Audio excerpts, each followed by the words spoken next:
is public shaming a bad thing? Now, it may seem like a bad thing because you might be being rude or it feels like you might be targeting somebody. However, it keeps people, like, honest, right? Like, example, let's say, like, I'm sure you all seen the guy who sprayed, like, bug killer on the fruits and veggies at Walmart. Like, that's not just a little thing. That could hospitalize someone, if not kill them. But yet, somehow, not one person said anything about that? And it's not even like he was some, like, back room, like, back of the store where no one was around. This was, like, the main area, like, probably the entrance where the bread is, fruit section of Walmart.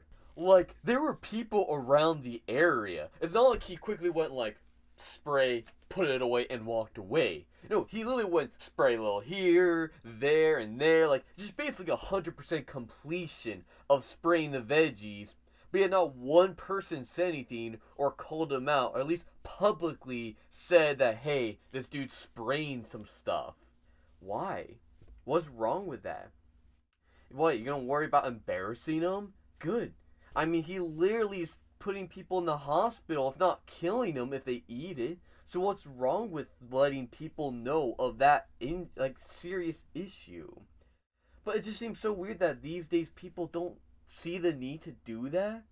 Like, where's the accountability of just letting them spray that? Even if people, like, it is a funny part. Like, even the better part of it is that people will stay silent, like, completely silent, and say nothing. But yet online, well, unanimously everyone agrees that's kind of messed up, which it is. But why is it online everyone collectively agrees that it's terrible, but yet somehow in person, actively doing the crime, not one person says anything? What, is people too timid? Are they worried about the social? Like, was it the right thing to do? Of course it's the right thing to do. They could have killed somebody with that. But it's just something you'll see in these days. Let's just say a hypothetical scenario. I want to be a real prankster. So I go to a Walmart, because unfortunately it's just the ground zero for these, and I want to spin the milk jugs. Scenario 1 is I go to Walmart, I film me doing the crime, and I do it, and then I just leave Walmart and upload the video. Doesn't really matter what people say about it. Long if I get the clout I get that I wanted from it, that's all that matters. It doesn't matter if I'm a clout chaser or a degenerate people call me. I got what I wanted, and I got scot-free. At least for the moment, nothing happened for me doing it. And plus, if I was even a little bit smart, I wouldn't show my face. So that really would mean I got away with it. Meanwhile, scenario 2, I go to spin the milk jugs, and then someone calls me out that this dude spin on milk jugs. And now everyone around can see that I'm doing that. Not only is that more pressure on me, because unlike online, it doesn't matter what angrily they want to type up, whether I'm a degenerate or disgusting. If I really can't take the criticism, I could just ignore it. But in person, there's no getting out of it. And what's even worse is there's a good chance they know you if you were dumb enough to do it in the local Walmart you live near. Meaning now you even have direct people that might even know you calling you out on it, which is a lot more pressure. And if I'm unlucky, someone might already start calling the cops on me, so now I can't even get away potentially, because by the time I might start trying to exit from the people being there, cops might already have me in cuffs. And who knows, I couldn't even upload the video before I got cuffed. In general, not only would it just prevent me from doing the act as a whole, but it also would be just more punishing and just more real, if that makes sense. Like, I can actually feel the pressure on me. And of course, everything has an extent. Like, you shouldn't hold something against someone forever. Like, let it be here known that John Johnson III drank milk out of the top of the milk jug on December 5th, 2023. What if it's a smaller thing? Like, example, when I was in college, I cannot tell you how much it bothered me seeing how many people would just, you hear a flush of the toilet, and out the door they go. No washing hands. Don't even know why. It's literally free. And, you know, it's almost like we had a pandemic some time ago, like recently. Or speaking of illness, even small things like covering your coughs. It seems like decent etiquette just to cover them, like cough in your arm or something. Because I see so many people just hacking up a storm in Walmart, and it's like, not only is it flu season right now, but even if it's just their third sick pack of the day, it wouldn't hurt to say, "Excuse me, could you please cover your cough?" But that's the thing.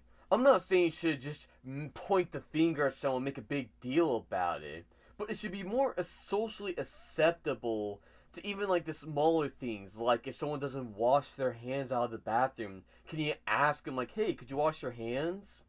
But yet you don't see it. It's not just at college. It could be like a restaurant, it could be a rest stop, or anywhere else. There could be literally plenty of people in the bathroom, and someone just walks out the door without washing their hands, but not one person says anything about it. Why? It's not only just disgusting, like in general, but it's also unhealthy. What if it was a buffet and now it's going to touch a bunch of the food? That's an actual health risk for him and everyone else there. It's just something I feel like is just for some reason not socially acceptable, or just people are so selfish they cannot even be bothered for a few seconds to say something to somebody.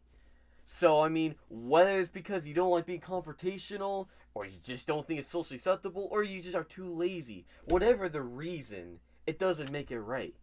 There should be accountability. And that's really where I think comes back to the original topic of public shaming. Public shaming has a purpose of holding people accountable, not to track them down, not to harass them, or degrade. It's really about holding people accountable to things. Especially if it is something dangerous like spraying bug killer on vegetables. You only have that moment to say it, because if you don't say it then, it's going to be too late once someone eats it. So moral of the story, public shaming does have its purpose. Of course, like anything, be taken too far, but long if you use it for the sake of teaching someone and to really just hold people accountable, then it's generally better. Because that's just, to be honest, people will have to learn from their mistakes. And it's better to teach someone through an embarrassment, even if it's a big crowd and they're shamed for something. It's better to learn through embarrassment than to get harmed over it. Because that's just the sad reality. There's many pranksters, or even just the people that do those dumb things, that can get hurt, or even in some cases killed over it. So it's better to at least teach them then, than later where they might have done it in front of the wrong people. So don't be afraid to speak up, and even if they don't listen to you, at least you gave them the best chance. I hope you enjoyed the video today, and hopefully you learned something very important, and that is to wash your hands. If not, I will find you, and I will give you hand sanitizer, because that's just disgusting.